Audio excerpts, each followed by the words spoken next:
Good evening, everyone, and welcome. Day number 457. We're live tonight, 100%, May the 26th, 2023.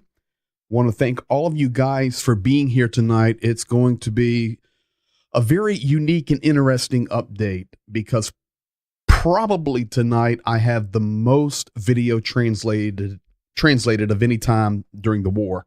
So tonight we're going to be hearing from all kind of players in this war in English and in Russian, but everything translated. Gonna be a really good night. We're gonna focus tonight on Dnipro. We're gonna focus on a lot of video. So want to say thank you for being here and get some shout outs here because we're live tonight, 100%. Don Gentilini, awesome, reported on this attempted genocide in Ukraine by Putin. The world is still looking for war crimes. This entire war by Russia is entirely a war crime, and Putin will be overthrown in the end. Yes, he will. Agreed 100%. Today, I was speaking with former senator in Ukraine from Odessa region, Pavlo Unguryan, and we were talking about the war and what we can do to make changes and help further, and looking forward to partnering with him much more in the coming future. Slava Ukraine. Rick Berry, welcome to you, my friend Ricochet. Ricochet, you would be OG, old school. Skeg head out in Australia, running around the outback somewhere. Hello. Hope all are well. Same to you. Lynn Fireball, down there in Virginia somewhere. Good evening, everyone. Peace for Ukraine. Janet Smith, welcome to you. Good evening, PG. Evening, JDO, old school as well. Thank you for being here. And Andriy Shov, Geron Slava. You're going to hear that tonight from Zelenskyy himself. Pat Shov, God bless all of you guys, and thank you for being here. Going to be good. You can do your part by sharing, liking, commenting, telling others, doing all of those things that help us get the news out. Larry and Debbie Menninger, we're glad to be watching from Greenville. I'm glad you're watching from Greenville also. I think you were on an airplane on Wednesday night. So, and Hockett, look at you jumping in there. I see you there. Let me put your name up here. As soon as it reloads on this screen, good evening and God bless you as well. Boom, send it there and you should pop up. Hi. All right, guys, let's jump right into it. Thank you for everything that you do. And we're going to get started right here tonight. So I'm going to give you an update on Ukraine tonight, and not only Ukraine, but also Russia. We're going to begin by looking at what has happened. Really, it's been over the last 24 hours. I do need to give a shout out there to Malcolm Beals, our UK friend. Blessings to you, sir. Linda Cassio. How is Pastor Zhenya? He is doing good. We're all doing good. I'm preparing to head to Africa. I'll be in Tanzania.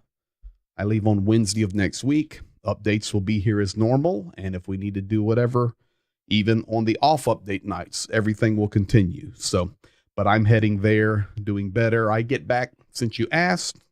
Please, if you guys are here tonight, fully live, ask questions, whatever you want to do. We can look stuff up together. I'll be having surgery on that little spot right. How do I get in the camera there? Right there. Right. See that little red mark? I'm having a procedure done on that. And Jenya's still recovering. So that's what happens when you grow up at the beach. All right. So looking at the map, you can see I've got a few things here marked in orange or red. That will be the attacks that have happened from Russia into Ukraine. I've got those listed in red. Kyiv, Shaheeds, all were shot down, but damage didn't occur, of course, as we've always discussed on the deflections. Dnipro, massive strike. We are now at 3 dead, 31 wounded, a veterinary clinic, and a hospital were hit. It's all in a complex together. I've got video on that in just a moment.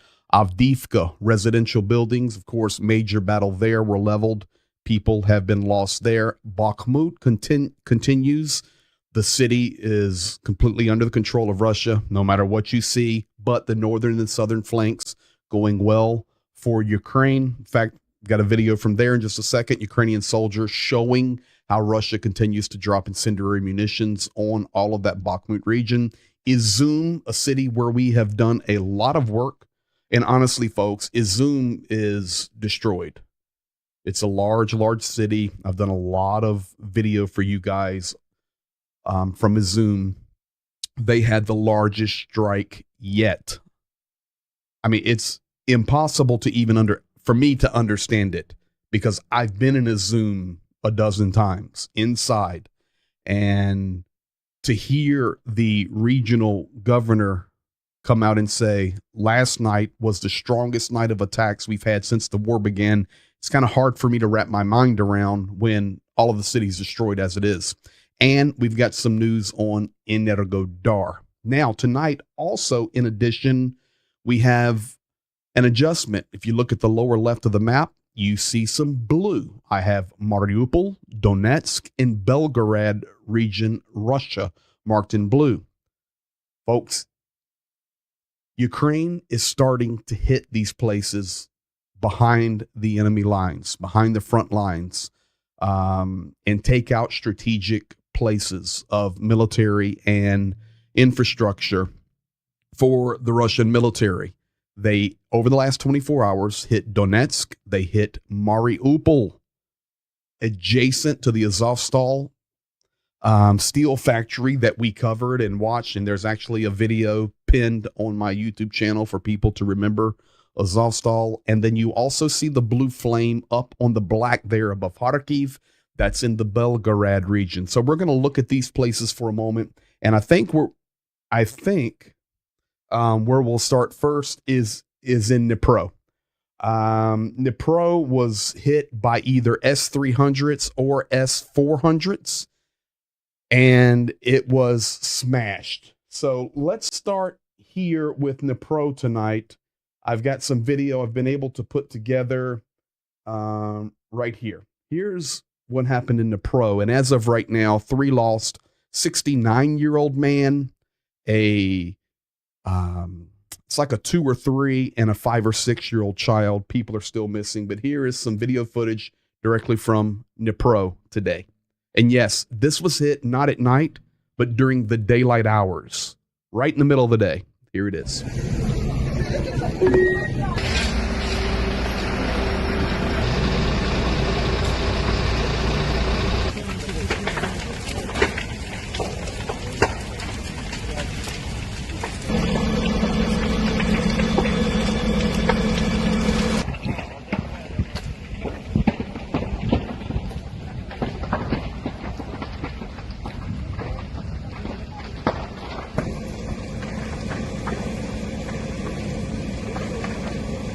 The lower right icon there says National Police. It's their documented video.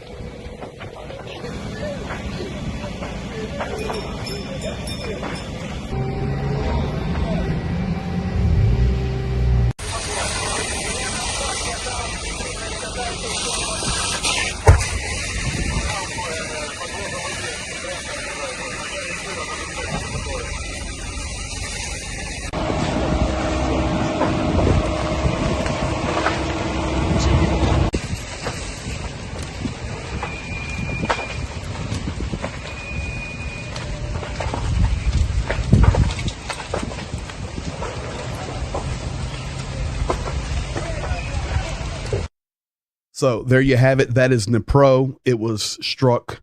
The director of the hospital actually said we were very fortunate. And of course, they haven't found everybody yet. You can see in the rubble, it was hit during work hours. But we're very fortunate because the moment it hit was during a shift change. And he had said if it had hit 15 minutes earlier, 15 minutes later, the death toll would be very, very, very high. So we're still waiting. That was by the rail yard. Not sure it was intentional. They hit the hospital. Horrible either way. Yeah. Let me throw that up there. Agreed. But it's their modus operandi. I would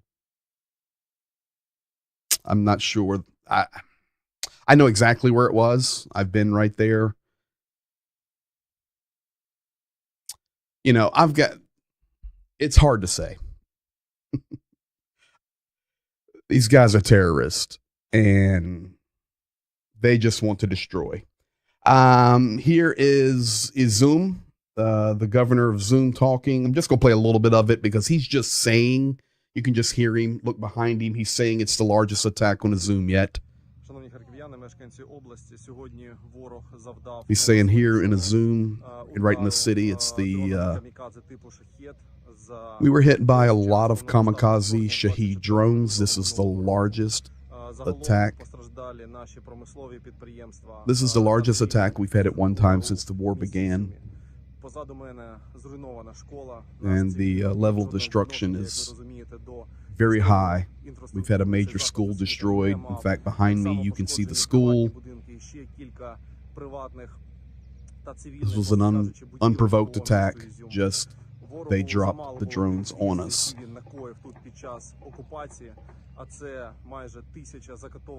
Right now, we know that the attacks came from the occupied territory. And we know that in reality, we're not far from the front lines, but we're not in the hot zone of the war anymore. So this was unexpected. So there is a Zoom and schoolyard. And like I say, Zoom's very surprising to me because Zoom is destroyed. So why would you rain down the drones on Zoom? To be quite honest with you,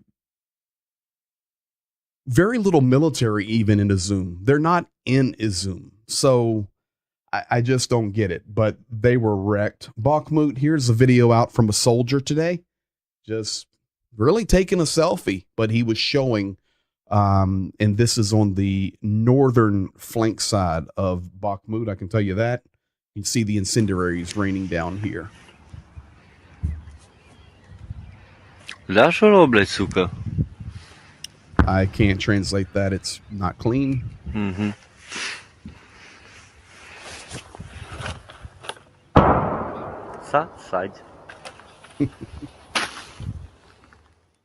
So you see a Ukrainian soldier there, and that's not what he said. I can't translate that. That's not clean. He was put some expletives on it there, talking about who was attacking Bakhmut. So that's what's happening there. Now, if we go back to this map here, I also have shown you Zaporozhye nuclear power plant for a reason. Want to update you on that before we jump into some video tonight. But a warning has went out that communication has been intercepted.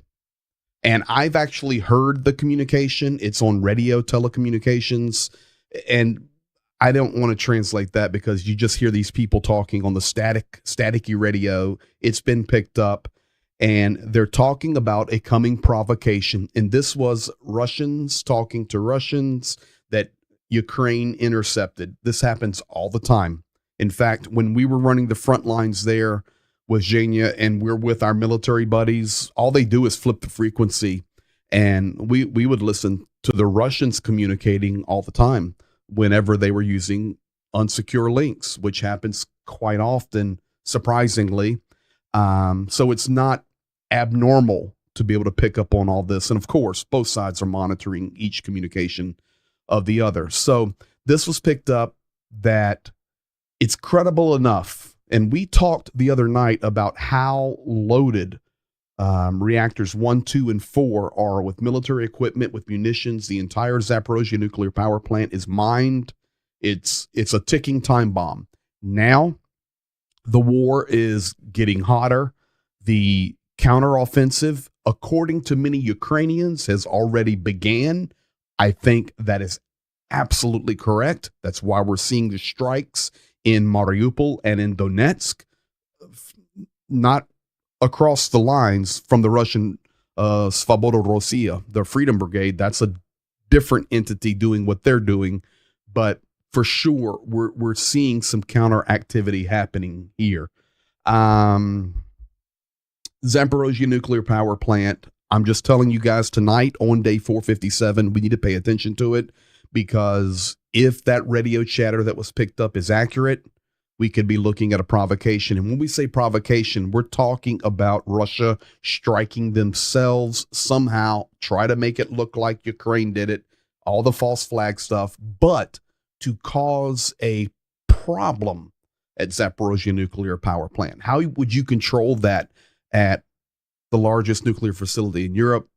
I don't know. I'm not a rocket scientist, nuclear scientist, but it's a problem, and it's credible enough that Ukraine is paying very heavy attention to it. So we've got Izum. We've talked about that. We've talked about Kyiv, Dnipro, Bakhmut, Energodar, now Mariupol, Donetsk, military targets that Ukraine hit. Donetsk region was hit with HIMARS, and Mariupol region was probably hit by Storm Shadow, or what is that called, Ricochet? The Scalps, whatever. A little longer range hit that. Now, the Svoboda Rossiya has crossed into Russia again for the second time, and they've run a route. They actually went in, marked the spot that they had went to, 42 kilometers deep. I don't want to. They did. They've marked it, but it's not like 50 tanks went there. Okay, these guys are running it, but I know they're doing a lot of covert stuff, but they're validating the weakness of the Russian lines. However, this one I'm going to show you, I do not get. This is right across the border in a small village there where you can hear outgoing, and a Russian lady recorded this out her window, and she's basically praying for Russia and talking about the motherland and, oh my God, we're being hit, da da da da. Well, the first part of the video, and you'll hear it, all the shelling that you're hearing, or all the explosions you're hearing, they're all outgoing. And I know our military guys in here will validate it. It's all outgoing. We've learned the difference. But into the video, you will hear incoming. 100%. This is inside Russian territory, and this Svoboda Rossiya, or whether it's Ukraine doing it through the guise of that, I don't think so. Regardless, incoming, definitely falling on these villages here in Russia. And here it is. You can hear this in the Belgorod region. So on the outgoing, you'll hear like boom, boom, boom. On the incoming, you will hear the whistle. That's what you'll hear. And that's how you know the difference. Been close to both of them. Outgoing. Господи, ужас. Oh God, she said. Боже, где же это? Ой, ты что, в России, мамочка родная. Oh, mama, we got to check on mama.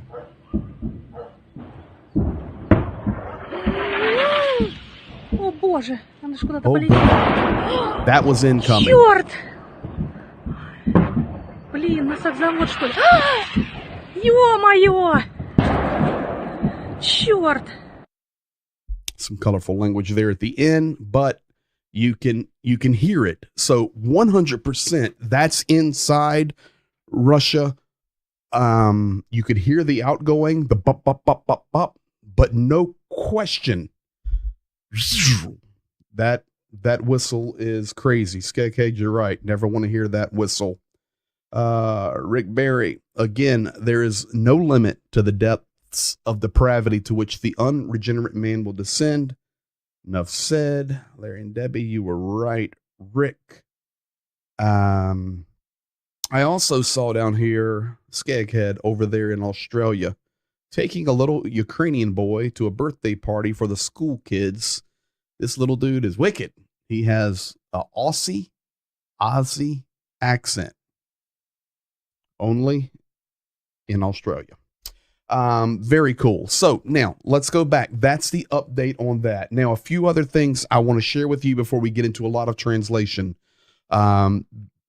What this is talking about is the use of Iranian drone weapons inside Ukraine. Of course, Ukraine records all of this. They document everything. Bottom left, you see the Russian flag. Bottom right, you see the Iranian flag. As of last night, 1,190 Iranian drones have been fired onto Ukraine from Belarus, Russia, Crimea, and points beyond. 1,190. 930 have been shot out of the air. 78% is the rate at which Ukraine is shooting down the Iranian drones. Of course, the skies are becoming stronger now. But out of 100, 22 are hitting something. And of course, then you still have the deflections and the damage from that. But Ukraine doing a good job. So they were putting this graphic out for two reasons. A, to show we're working our skies better. Thank you for those who are helping us. And B, to let the world know how many drones. And these, the majority are the Shaheeds that fly around like the mopeds, they call them. And they can wreak havoc. So we will keep an eye on that. I'm believing that 78% number will be going up and getting even stronger. Now, I can tell you also tonight, tactical nuclear weapons rotating into Belarus. Got a full update on that. You're going to hear it directly from Lukashenko himself. We're going to go back to that Eurasia conference where I was wondering why Lumpy and Eddie Haskell were behaving the way they were. Now we know the answer to that, but I can tell you right now, this is a done deal. Tactical nuclear weapons, I cannot say 100% are already in Belarus, but I would put the number over 90% that they are there, and 100% they are coming. I would put it over 90% they're already there. They've been working on this for months and months and months, and now as the war is moving on, it's obvious. We'll hear from Lukashenko himself about that in just a moment. Now, Ling Hui talked to you 2-3 weeks ago about this guy. This is the foreign, he's not a foreign minister, but he's the foreign representative of the Chinese government who has the responsibility to kind of watch over the war in Ukraine. He has been on a tour. He spoke to Zelenskyy. He's been all throughout Europe. He is right now on his way to Moscow, of course, ending with Putin.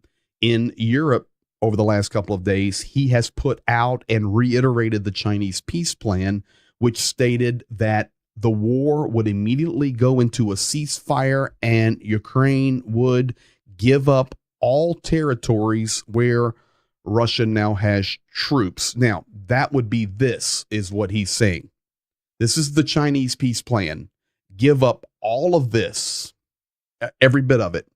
Stop the war immediately, and a new border is created, and everybody go home. That's not going to happen. Russia, they do not want that to happen. Russia wants a protracted war, but more importantly, Ukraine not going to allow it to happen. Mikhail Podoliak, national advisor to Zelenskyy in the president's office there in Kyiv, immediately responded today. And here is his tweet written in Ukrainian where he says, "No way we will ever give up 1 square millimeter of our land. So Chinese peace plan, you can take it back to Beijing." Not happening. Europe actually was not happy with that plan. So as we always talk about, we have to watch. We can't just predict, project, go off of media headlines. Most of the times those guys are wrong. I'm still reading reports where Ukraine's controlling parts of Bakhmut and surrounding Bakhmut. And it's baloney, folks. Yes, pushing good north-south, but it's just not real. So we have to wait. We have to be patient. Oh, it would be interesting to know who has the command and control of the tactical nukes in Belarus. I can answer that. Not specifically, but I can tell you Russia does. 100% Russia does. Now, I don't know, JDO, if you're asking a specific question, who, but I can tell you Russia does 100%. China's peace plan is just a surrender plan. That is correct. And that's how Ukraine sees it.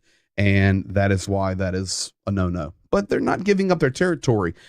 I remind you that wherever you're from, in whatever country you're watching in, whether it's live or you're watching on the replay later, just imagine giving up 22% of your country. Not happening. The United States, we're going to give up the original 13 colonies? No, it's not going to happen. It's our sovereign territory. So it's madness. Moldova will continue to be a major player in this war, especially with, you see Tiraspol there, the Transnistria region where plenty of Russian troops are located. If we go back to this map right here, we're talking about this red zone right here. That's the Transnistria region. I can kind of zoom in for you, and you can see the nation of Moldova here, and then in the red, the Transnistria region. So Moldova doing everything they can to put down a movement inside Moldova that wants to overthrow the duly elected Moldovan government. And this is all the work of the Kremlin. It's all the work of propaganda. It's all the work of those that want to overthrow that, to once again put another barrier against the West for Russia. But Moldova doing everything in their power. And this is a little teeny nation, folks. I've been all over it many, many times. A beautiful nation. Much of it looks like Napa Valley in Northern California. It's beautiful, but very poor, no military, just good people. That's what it is. Wonderful people there in Moldova. They're going to do everything they can to stand against this. Now, Europe has made a statement. In fact, it was made by, drum roll please, Scholz out of Germany. Check this out in English. On the 1st of June, the European family will come together in Moldova. A family that is united in its quest for peaceful cooperation, for economic prosperity, for human rights and for democracy. We say war must no longer have a place in Europe. We reach out to those who suffer under the aggression and threats from Moscow. This is the powerful message that our summit of the European political community will send. This is why Moldova has our full support. This is why Moldova is not alone. So there you have it. That's Scholz speaking. Of course, Germany there talking. Moldova, we're with you. In fact, we're going to come have a meeting in Kishinev and show our support. We're standing with you. Of course, Vladimir Putin sees this. He doesn't need it translated. He speaks perfect English, as all of those guys do. NATO needs to put Russia on notice if TAC nukes are used. NATO will retaliate with the full might of the alliance. Agreed. I can tell you right now that, and I know you guys have seen this as well, but over the last 3-4 days, NATO, for the first time since the Cold War, has been making nuclear response plans. We've went completely backwards. I'm going to give a shout out here tonight. Carl Elwell, you're always faithful, brother. Much appreciated. Of course, he's got to give the Vegas talk there. Good evening from Vegas, baby. Thoughts and prayers as always. Much appreciated to you, Carl. So we'll see. But this Scholz talking about Moldova and our support for Moldova as Europeans, very, very, very interesting. So we'll see. Now let's get to some good stuff tonight. Right here. Translate Ruski English. So that's in Russian there that says Russian to English. Translate. Tonight, I've got a lot of video translated. So we're going to go through this I'm going to answer a lot of, or show the video rather, for a lot of the things I've talked about up to this point already in the stream. So the first thing I want to talk about tonight, let me get to this part right here. I want to talk about Lukashenko, Putin, nuclear weapons in Belarus, and I want to take it back to the Eurasia Forum. A couple of nights ago, I showed you the translation, and I'm going to show it again for reference. If you're here tonight and you didn't see that,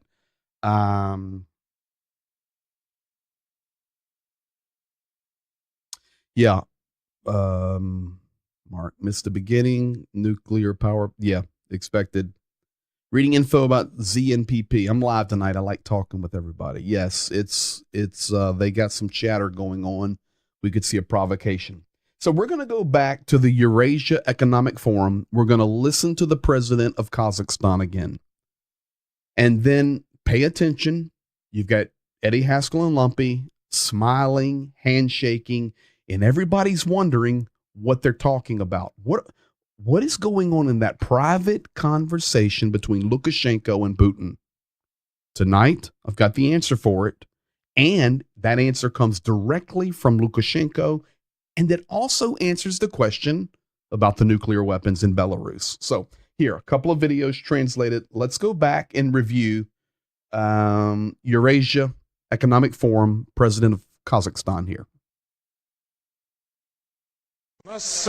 We have in the Eurasian Economic Union a union state that's developed. That is a unique president. It's a phenomenon that we've never seen, the creation of a state. The formula, 2 countries, 1 state. This has been created now in the world political history.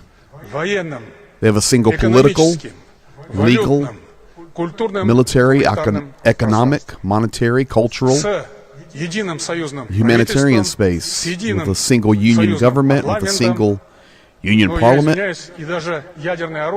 Well, I'm sorry, but even the nuclear weapons are 1 for 2 now. That is why there's another level of integration represented by Kazakhstan and Armenia. And we have to reckon with this reality. How will we work in these conditions? It's a conceptual question I think we need included in this economic forum to discuss this problem. So that's where it began a couple of days ago at the Eurasia Economic Forum. We saw the handshaking, all of these things. So what's actually happening there? What were Eddie Haskell and Lumpy up to? Well, I'm going to show you now and answer the nuke question. Here we go. Here is Lukashenko being interviewed, and I have the translation for you. Yesterday, everyone paid attention to the way that you and Vladimir Putin shook hands after talking about nuclear weapons. Well, I've already talked to your colleague from another channel about that. That was when he had informed me that he had signed a document on regard to our actions about the deployment of nuclear weapons in Belarus. It was about a specific document. So this has already been decided? Yes, the decision is made. We had to prepare storage sites and do other things. We've done all that, so nuclear warheads can be relocated to Belarus. Has it already happened? Oh, yeah. In Belarus? Well, maybe. I'll come and take a look. So there you have it. I knew something was up with that handshake, and they're laughing there, and Putin gloating, and now you have Lukashenko just spilling his guts. Yeah, we had to prepare things, and they've been prepared. Well, are they there? He instantly said, yeah. You mean in Belarus? Well, maybe we'll have to take a look.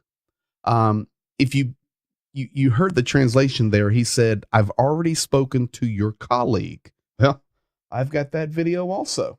Here's that one. Yesterday, when the Kazakh president Tokayev was talking about the integration of Russia and Belarus is so close that even nuclear weapons are shared, many people noticed that you and the Russian president were smiling at each other. And so, can you talk about it? What can you tell? Sure, I'll tell you about it. When it was about nuclear weapons, you know, honestly, it was difficult to hear because of the acoustics in the room, but Vladimir Putin told me that the decision has been taken to deploy nuclear tactical weapons in Belarus.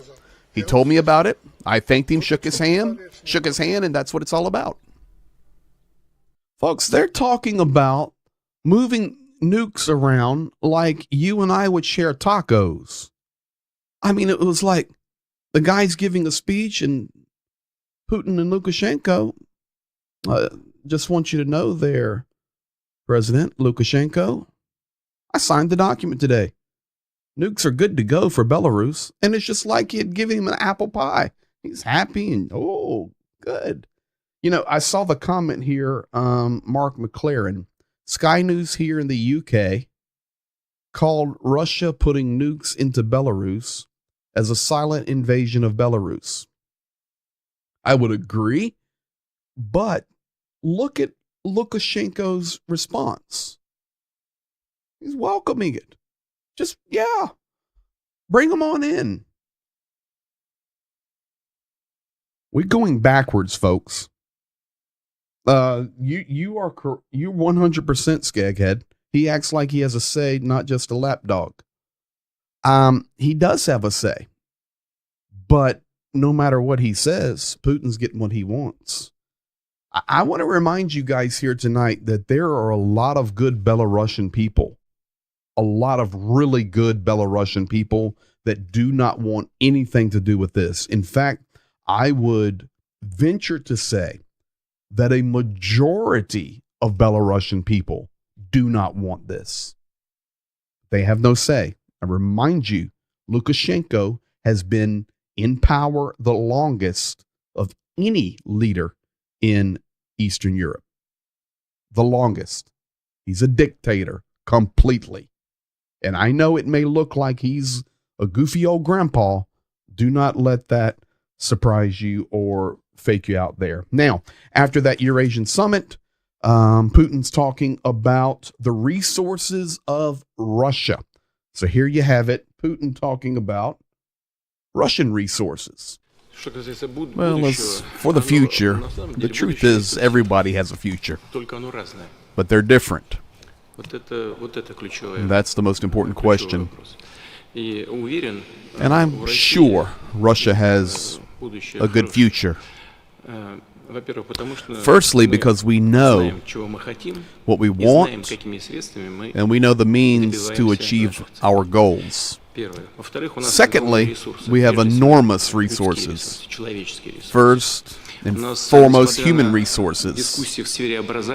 Yes, we have a lot to work on, and despite the discussions in the field of education, schools and higher education, we have a sustainable education system that's greater than the Russian citizens have had since the time of the Soviet Union, the desire for knowledge and the authority of knowledge as such.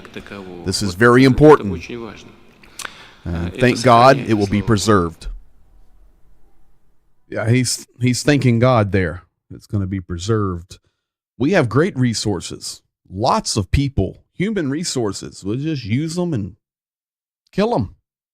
And we have other resources. We're strong, education. And I will tell you this, and sanctions, sorry.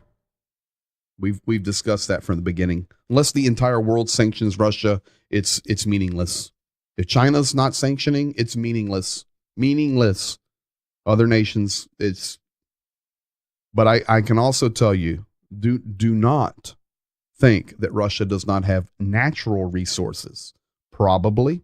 And of course, they're the largest in area. One of, if not the wealthiest nation with resources in the ground. And remember that the territory that they have invaded in Ukraine, I remind you of that right here. All of this red over here. Let me go to this one so I can move it over. 78% of 78% of Ukrainian natural resources inside the ground. The agriculture's over here, but the mining, the underground resources, the salt, all these things are located in the occupied zones. They know what they're doing. Let's see here now. Captain Taco, my buddy, where is Zelenskyy? In Kyiv. I'm going to show you in just a moment. Belarus is officially no longer in control of itself.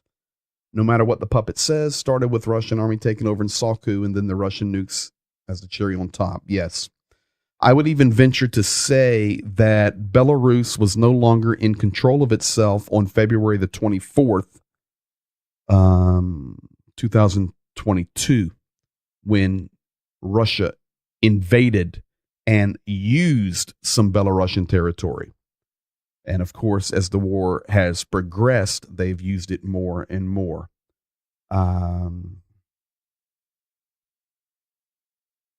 Yeah, Putin is thanking God, or is he thanking his God? Well, Rick, I'll answer your question. And brother, I know you're educated. Yes, Putin's evil, full of the devil, no question. However, in their warped mind, and I'm just telling you guys, in their warped mind, they believe, and I'm talking about this regime at the Kremlin, empowered by Kirill, they believe that they are on a mission from God. They believe they are on a mission from God. And I know it's a live program, so we can discuss it. I know people will say, you can't say that. Well, you can say that. You can. They absolutely believe in their mind that they are messengers of God. No different than those members of Islamic extremism. It's evil, but they believe they're on a mission from God. Just like you. You go about your life, you believe that you have a higher purpose. Most do. There's maybe some in here that don't, but you believe you're on a mission from God. I'm just telling you, you may not want to believe it, disagree, and that's okay, but I'm telling you, it's reality. It's a holy war. In fact, Malcolm Beals, Putin don't believe in a God. Oh, skeghead. You need to meet me in Moscow. Oh, it would shock you, bud. Malcolm Beals, Holy War. You lead me right into this. Here you go for the Holy War. They hate us, these Ukrainians, don't they? They make everything up. They make everything up about us. They were Russian people, but the past has been rewritten. That is why this enemy must be destroyed, because he will come here and instill the same madness in our children, and we will be on the threshold of destruction too. There you have it. That is Orthodox priest communicating to Russian soldiers who were going into the battle, blessing them, telling them they're doing right, and we can't allow the Ukrainian perversion to come to our land and destroy us. Go kill Ukrainians. It's nuts. How about one more translation here? We're talking a lot tonight about nukes in Belarus. How about what Lavrov, foreign minister, saying about directly World War III? Washington's primary role is this a complete failure of the instinct of self-preservation, this escalation? Well, Washington thinks it is preserving itself because of the Atlantic Ocean, but they're delusional about that. So if they're trying to bring the world to this place of World War III, they're doing it not themselves, but by working through their satellites against the Federation. And they think they can get away with anything. There you have it. That's their view. Okay. Matt S. Dude, it's Steven Seagal. You showing some knowledge right there, friend. Of course, Steven Seagal, the famous Hollywood actor. I used to watch his movies growing up in the 80s. Now, of course, a Putinite and spreading the gospel of Russia. He said the priest looked like Seagal. That's actually really good. I'm going to play that again. He does look like Seagal. They hate us, these Ukrainians, don't they? They make everything up. They make everything up about us. They were Russian people. But the past has been rewritten. That is why this enemy must be destroyed. Because he will come here and instill the same madness in our children, and we will be on the threshold of destruction too. Looks like Seagal. You know what? Pay attention to this. Mark McLaren, of course, over there in Europe. Spanner in the works. He's using some of that Queen's English, I guess, on us there. Flare up Serbia and Kosovo region. That is correct. Two fat dudes in a van. Yeah, they're eating good. They're eating good there. Oh, my. All right. Now, how about this? Lots of translation tonight. How about some respect for the Ukrainian army? Coming from where? The nut jobs, as we call them at the Kremlin, the propagandists. Check this out. First, let me tell you, Ukraine is not going to become a NATO member. And not because it's not rearmed. To be quite honest, it's heavily armed. It's full of American and European weapons, and it's probably the strong of all European partners right now. So let's just say Ukraine, she has potential. Well, of course, it's pumped full of weapons. Well, listen, if you stock up on weapons like that, but you're unable to use them, what do you mean you can't use them? If they give us a year's worth of trouble like now, Ukraine now has a really powerful army. It is battered, but even in this condition, it's stronger than any country of the European Union. Of course, I'm not comparing it with us now. There's nothing similar in terms of mobilization, so on. Stop it. I don't want to argue about this now. But if not so, Sasha, then why are we having such problems with Ukraine? Because we haven't started fighting yet. Because of their army? No. We have to be honest. An army without aviation, without missiles, they have nothing. Why are they strong? Well, they're becoming like Britain, kind of all packed up. Wait, that's not true either. In fact, the more they have supplied, it's slowing down agreements now because they have nowhere to put anything else. So you see a couple of things there, and two things are accurate. Ukraine becoming very militarized. It's the exact opposite of what Putin wanted to do. Remember, when the war started, we're there to denazify and to demilitarize. So he's not accomplished any of that. What we have learned is the Nazis are in the Kremlin, and instead of demilitarizing Ukraine, he has militarized Ukraine. And some of those there now, the nut jobs, are understanding it and saying, hey, they're strong. Now, they can't touch us. How are they doing this? They don't have missiles and they don't have airplanes, but they're standing toe-to-toe with us. Well, we haven't started fighting yet.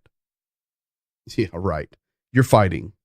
You're fighting. You're just getting whooped, and you're showing the reality of your army and the poor condition that it is in. That's what the fact is. With that said, they still are loaded with supplies. They can shoot S-300s until Jesus comes. They have resources, they have relationships, and they have a mad dictator who, as this goes on further and he gets older and he gets in a more desperate position, I still don't believe nuclear will ever happen in this war, but the more we go further, you definitely can't take it off the table, tactically speaking. So that's where we're at there. Yeah, Serbia and NATO. Yes, they're rolling to the borders. That's coming across the tickers tonight. It's exactly what Putin would want, by the way. Exactly what Putin would want. Now, Captain Taco, where's Zelenskyy? So, last couple of things for tonight. Lots of rumors flying around that Russia hit Zelenskyy. They were putting it all over the media that they had killed him, and they showed pictures of him laying in the ground, dead, and da da da da da da da. He's not. None of that's true. Where is Zelenskyy? He's right here in Kyiv. He was in a media meeting yesterday. He met with Zelenskyy yesterday, and today put out a little video, and I'm going to let it play, and then I'll translate it for you. I didn't want to voice it over. I want you to hear their voices. It's just short. Zelenskyy alive and well. Головнокомандувач Збройних сил України Валерій Залужний. Дякую всім. Разом переможемо. Обов'язково слава Україні. Героям слава. He said, the guy on the right said, "This is our great commander standing here alive, Zelenskyy." Zelenskyy then says, "Just want to thank you guys for everything." Then the kid says, "Glory to Ukraine." Zelenskyy says, "Glory to the heroes." So Zelenskyy alive and well. Now, so last thing I'm going to give you tonight, and that's just, you have to see these things to believe them. That's all that's to it.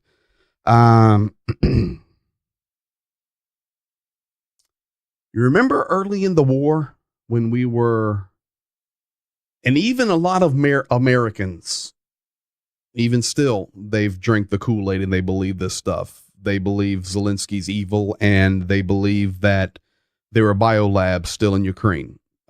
You say, no, people don't believe that. Yes, they do. Yes, they do.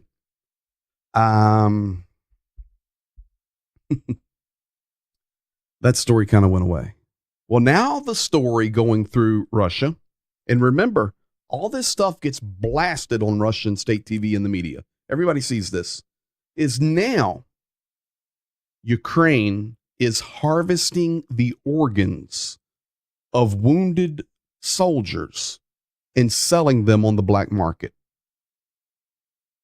I'm going to repeat that. Now, forget the biolabs. Ukraine is now harvesting the organs of wounded soldiers, killed soldiers, and putting them on the black market to raise money. They put out this fake video. This is Russian made. They're trying to speak Ukrainian. They're trying to do everything. The accents are all wrong. This has been blown away. But what I'm going to show you is really on Russian state TV, and people will believe this hook, line, and sinker. It's craziness. Here you go. You'll see the yellow armband, supposedly the Ukrainian soldier.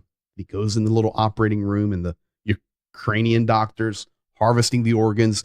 I don't translate it. I just want you to see it. And then the doctor screams, get out. You have to leave. We're working.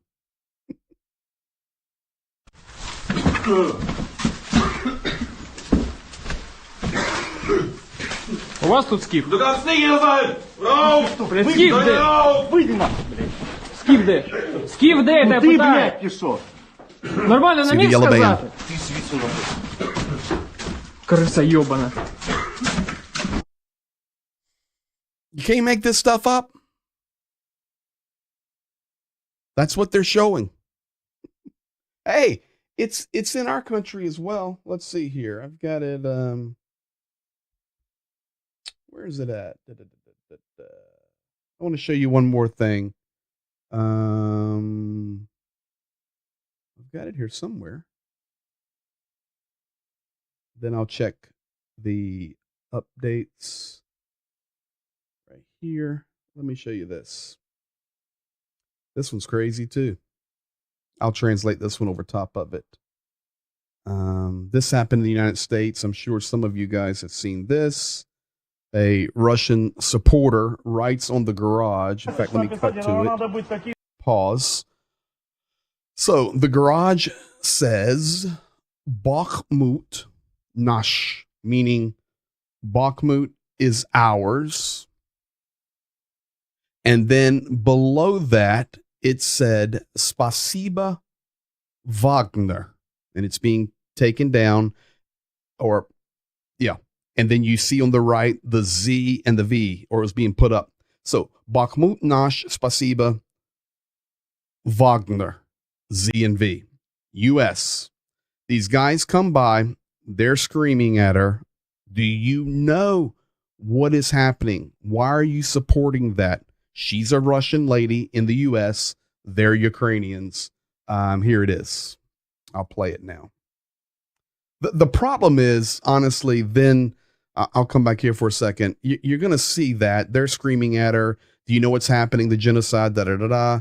And they argue, but then they show where they come back and vandalize her house. So it's not good anyway, either way. But it's just showing you the division of this world. Here it is. Do you know the policy of what's happening there? Have you seen all those people dead? Of course, then they vandalize it, flatten the tires, blue and yellow. Regardless, it's just showing the division. That's right here in the United States. You're probably right, Matt. Russians are doing that with the DPR probably. And I'll tell y'all guys something else that was big on the news today in Russia. Please hear me. This was big on the news today in Russia. And it was, you're not even going to believe this, it was about America. You say, well, what is it? So remember the biolabs, and now we're harvesting organs. Okay. But Russia, and you're going to hear more about this. I'm going to go ahead and predict it now on May the 26th, almost 10 p.m. Eastern Standard Time. I'm going to predict you're going to hear more about this. Russia went off the rails today because the United States gave some approval to Elon Musk for neural testing with humans. I did look. It is true. I don't understand all of that. It's not what I do, but he was given some approval for some kind of testing. Russia is running with that like crazy. You say, well, what are they running with that for? They try to validate their story of how the West is evil, how they don't care about people. Now they've given Elon Musk the right to do guinea pig testing on human beings. America is so evil. They're allowing guinea pig testing on humans, and Elon Musk is doing it. I'm just sharing with you guys the truth about a main story on Russian news today. Nuts. But that's where we're at. That's the reality that I try to share with you guys. You guys are deeply appreciated. Let me make sure I've covered everything. Let me check right now.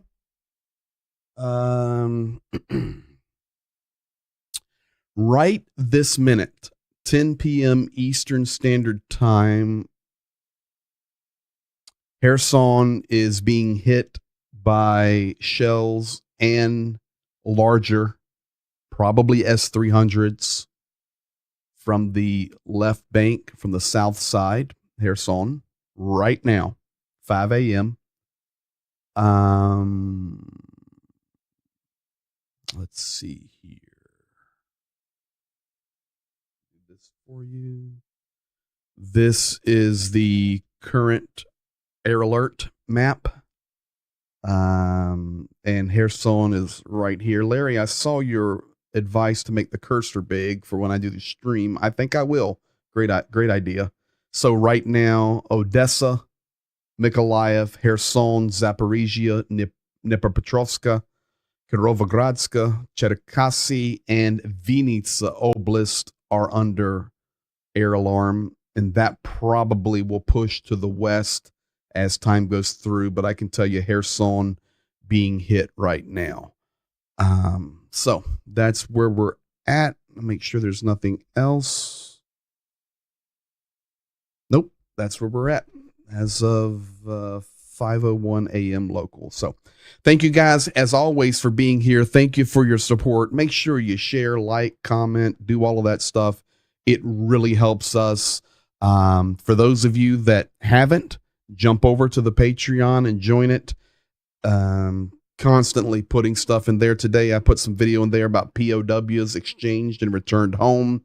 Unfortunately, in that, I'll play it right here that you can see how the video works in Patreon.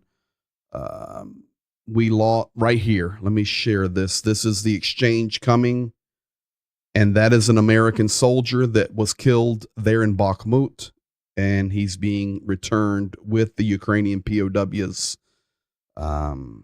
Just very, very real. And that's what we try to share. So thank you guys. Be blessed. We'll see you on Monday, if not sooner. We'll see you other guys in Patreon, and Godspeed to you all. Slava Ukraina, Gerom Slava. Be blessed, and we'll see you very, very soon. Good night.